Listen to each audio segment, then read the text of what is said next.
Pressure کی ضرورت نہیں ہوگی، خوشی اپنے طبعی حالت میں آ جائیں گے، پین ختم ہو جائے گا، پیشاب جاری ہو جائے گا اگر بند ہے تو۔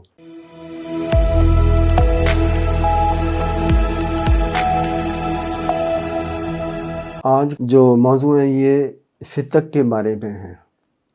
فتق، فے دو نقطوں والا کاف، اس میں خوشیے موٹے ہو جاتے ہیں، سوج جاتے ہیں، پیشاب چھوٹے کی بڑی دقت کمی ہوتی ہے اور اتنی تکلیف بعد دفع ہو جاتی ہے کہ وہ خوشیے بڑے بڑے بینگنوں کی طرح ہو جاتے ہیں، لٹک جاتے ہیں اور پین کرتے ہیں، درد کرتے ہیں، مریض شدت درد سے چیختا چلاتا ہے، آپریشن تک کی نوبت ہو جاتی ہے۔ لیکن یہاں صرف ضماد کرنا ہے، ضماد کہتے ہیں کسی چیز کا لیپ کرنا، دوائی کا۔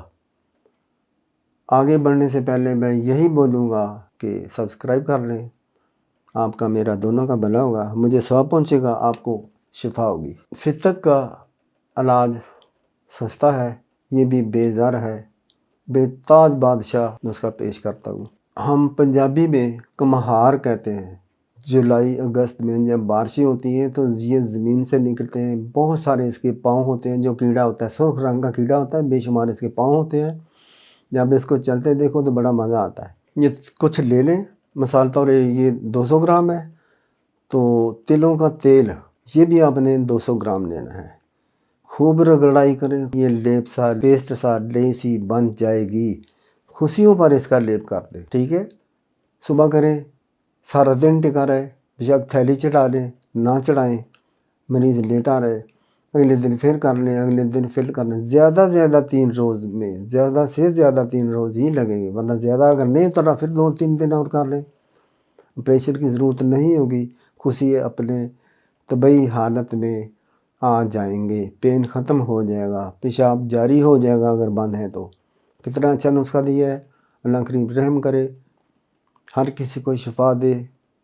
دعا کھانے سے پہلے ضرور اعوذ باللہ بسم اللہ درود شریف پڑھیں، اللہ سے دعا کریں اللہ مجھے بھی شفا دے، تمام لوگوں کو شفا دے، بلکہ پہلے دوسرے لوگوں کے لیے شفا کیا کریں، شفا کی دعا کیا کریں۔